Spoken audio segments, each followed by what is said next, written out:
Hi, everybody. This is Kristina and This is Steffanie. Steffanie.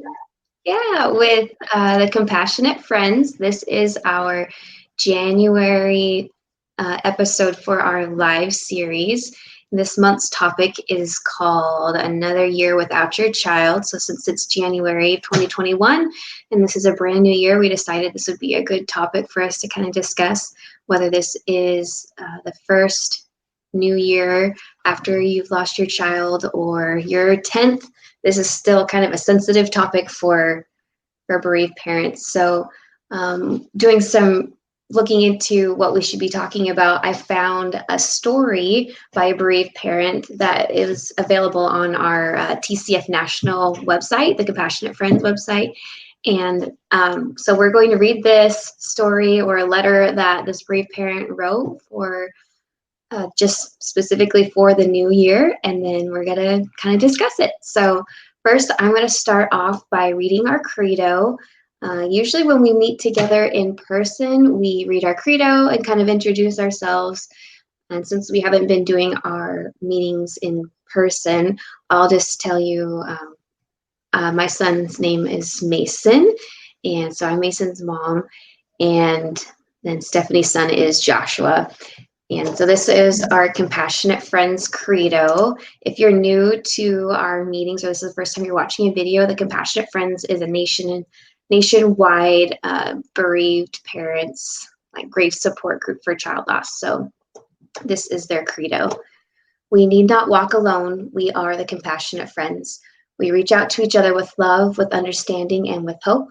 The children we mourn have died at all ages and from many causes, but our love for them unites us. Your pain becomes my pain, just as your hope becomes my hope. We come together from all walks of life, from many different circumstances. We are a unique family because we represent many races, creeds, and relationships. We are young and we are old. Some of us are far along in our grief, but others still feel a grief so fresh and so intensely painful that they feel helpless and see no hope. Some of us have found our faith to be a source of strength, while some of us are struggling to find answers. Some of us are angry, filled with guilt, or in deep depression, while others radiate an inner peace. But whatever pain we bring to this gathering of the compassionate friends, it is we it is a pain we will share just as we share with each other our love for our children who have died. We're all seeking and struggling to build a future for ourselves, but we are committed to building a future together. We reach out to each other in love to share the pain as well as the joy, share the anger as well as the peace, share the faith as well as the doubts, and help each other to grieve as well as to grow. We need not walk alone. We are the compassionate friends. All right. So, like Kristina said, we will be reading this article called The New Year, A Time of Hope, and then we'll be discussing it for a few minutes afterwards. So, this is by, her name was Annette Menon Baldwin, and she is a bereaved parent as well. So she says, another year has slipped into our lives, radically changing some things and leaving other things to evolve naturally. For bereaved parents, a new year marks another year on the calendar without their precious children. It is a new year, but not much has changed since the old year. Why is that?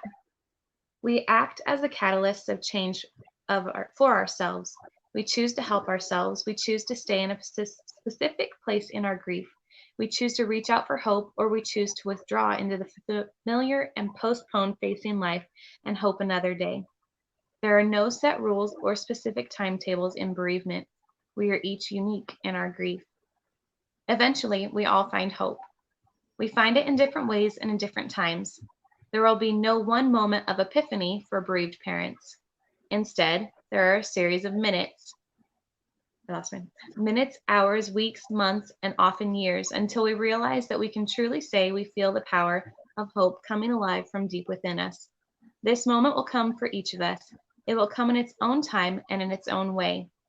Even those of us who have found hope and who shine its light on the paths of newly bereaved parents still regress and withdraw into the dark sadness of our loss. And that is as it should be. For we have lost the most precious gift of our lives. our children's presence with us and their future in this life. Our children live in our hearts and our memories and our dreams.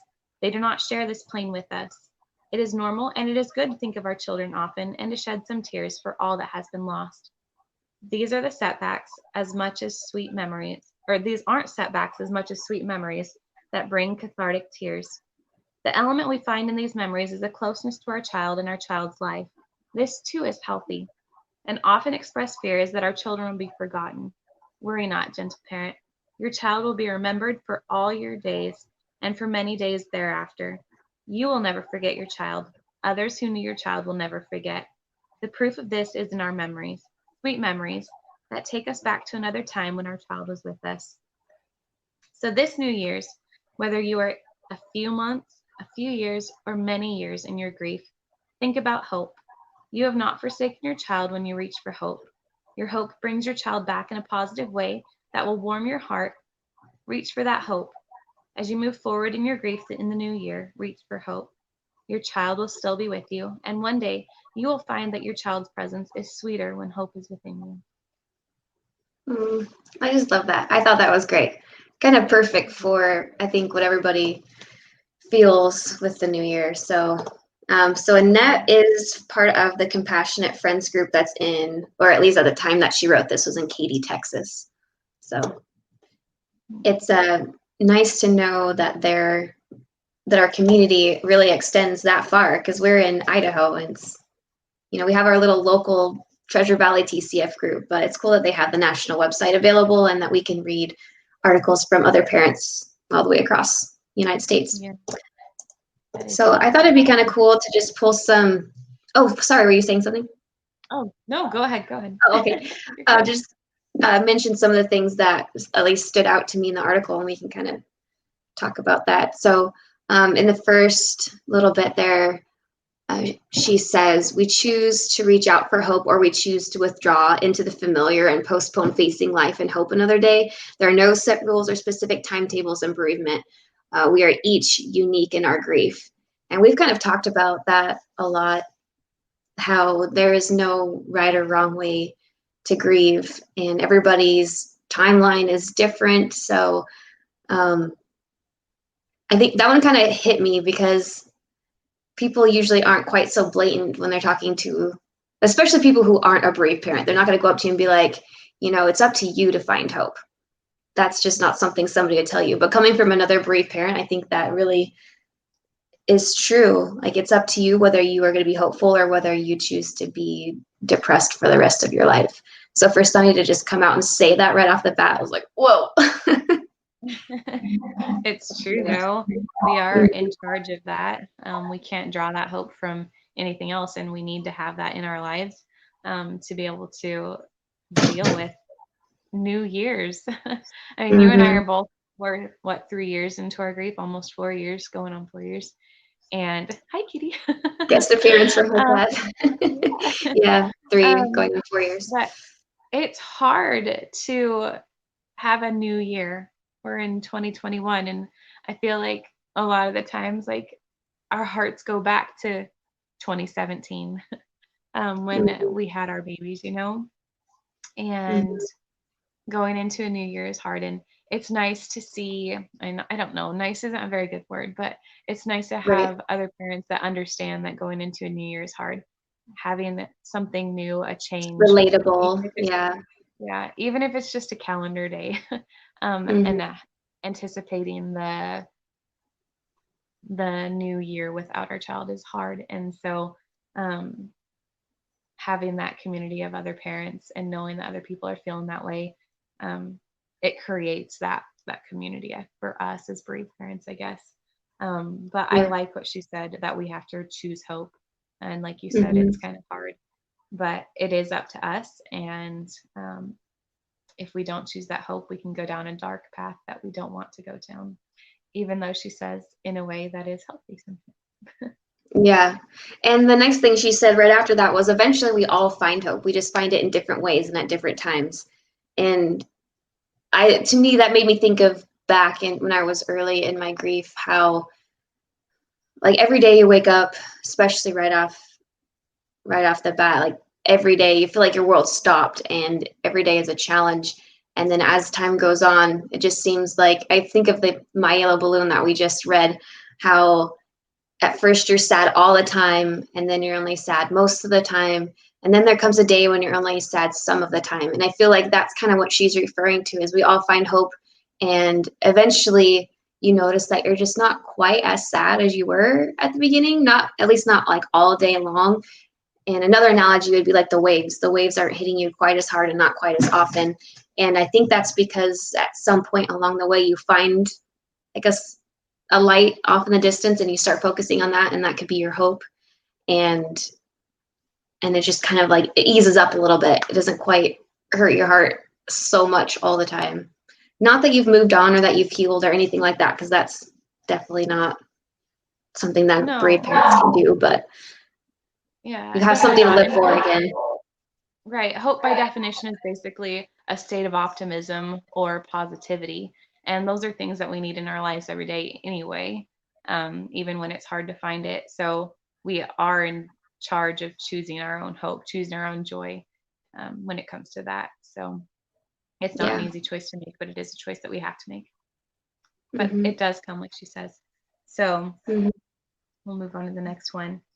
Um, So even those of us who have found hope and who shine its light on the paths of newly bereaved parents, we still regress and withdraw into the dark sadness of our loss. And that is as it should be, Hmm. for we have all lost the most precious gift of our lives. It's truth though. We all have Yeah. our days, we all have our moments. Some of us can snap out of that a lot sooner than others, and some of us might hang out in there for a while, but it's good to know that we're normal. Yeah, and that's one thing that I've always loved about when we were able to meet in person at the Compassionate Friends, and there were members who had been attending for a long time. And part of the credo says, people have that inner peace after they've lost a child. Years down the road, they have that inner peace. And I can think of a few people that definitely, how does she say it, shine their light. On the paths of newly bereaved parents. Yeah, shine light on the paths of the newly bereaved parents. I think that's so true. It kind of gives you that hope, knowing that they survived. So hopefully you can too. That's Right? really If they helpful can do to it, we can see. do it. Yeah, exactly. And they can kind of, especially walk you through the beginning, how you're feeling, and be like, oh yeah, that's normal. That's normal. That's normal. We all go through that. It's nice to know that you're not crazy, and that the anger you feel isn't going to eat you up forever. Or whatever Yeah. emotion you're feeling. But it's all normal. That's what TCF is for, that community, and walking with you through that grief. So, Yeah. But we also have to oh, realize that nothing is normal. right. Nothing's normal, but everything is normal all at the same time. So it doesn't matter how you're feeling, your normal that's normal. We're Yep. good with that too. Yep. And it's kind of, yeah, it's like the catch-all phrase. It's your normal. But it reminds me of the last line of the credo where it says, we reach out to each other in love to share the pain as well as the joy, share the anger as well as the peace, and the faith as well as the doubts, and help each other to grieve as well as to grow. We need not walk alone. We are the compassionate friends. So that's definitely a huge thing for TCF, is just the fact that we all are basically there for each other. And we're all So coming from the same place. Like we all are yeah, coming from the same pain. And that's what makes us that community, that you that bond bond. to each other because we all understand. Hmm. There's no other way that anybody else can understand the pain we go through other than a bereaved parent. And that's what I love about the Compassionate Friends, is because we all come from that place of pain and heartbreak, and Can there's no one else empathize. that understands better. Yeah. Yeah. Even the most compassionate person at heart can't empathize with child loss. That's for sure. Nope. And we wouldn't want them to. Right. No, exactly. Let's see. Did you want to read the next one? Yeah. She says it's normal and it's good to think of our children often and to shed some tears for all that has been lost. These aren't setbacks as much as sweet memories that bring cathartic tears. tough one. Yeah. um, Yeah. I've done my tears every once in a Yeah. while. Sometimes they come out of the blue. And sometimes most of the time, they're just from a sweet memory. Mm-hmm. It could be something super simple that can bring a bucket of tears, or just the silent ones that roll down my cheek. Right. Yeah, and that also made me think of when you're with other people, and unless you have been grieving for a while and you've talked about your child around them, most people don't think to bring up your child because they're afraid of making you cry, right? They don't want to make you upset. And what they don't understand is like when they bring up your child, usually those tears, at least after a while, they're more happy memories, like thinking of all of the good times, the sweet memories, as she says it. And even just the joy of hearing your child's name can make you tear up, but I don't want people to think, especially if like I said, if you're new in your grief and they haven't been around you, I don't want them to not, keep talking about my child. I just wish it was a more well-known fact that bereaved parents still want to talk about their child and their happy tears some of the time. And even if they're not happy tears, we still want to, it's okay to cry. And we're not afraid to cry around people because it's just going to happen. You just get used to crying around people. Yeah. It's true. No, I have well, it's not really a funny little experience, but last week I ended up accidentally running over one of my kids' cats. It was tragic and terrible. um, Yeah. and I had a little boy that was completely heartbroken. But we were in the vehicle yesterday, and my 5-year-old, it was his cat.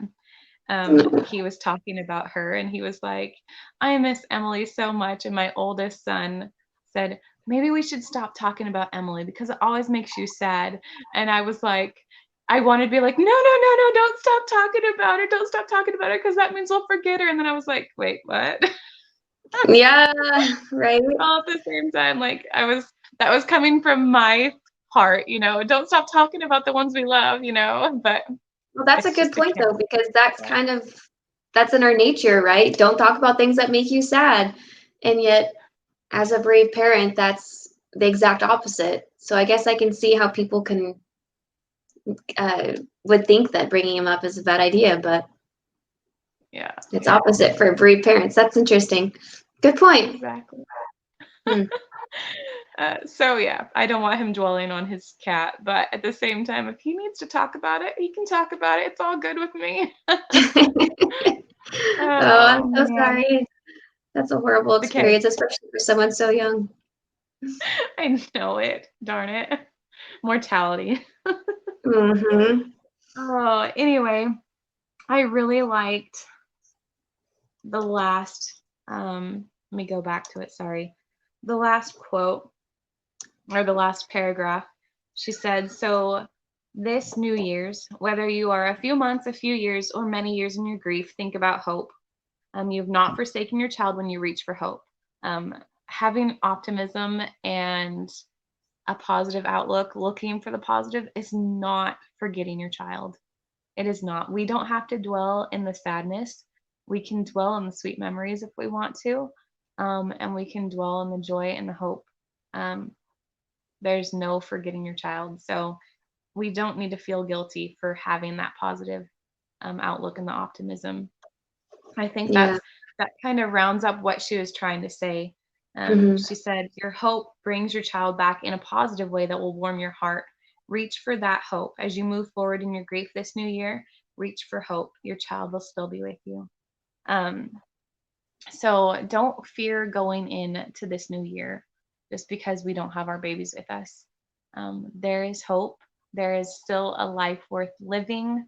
And it's still a beautiful life as we look for those things that bring us hope and as we carry those memories of our children with us.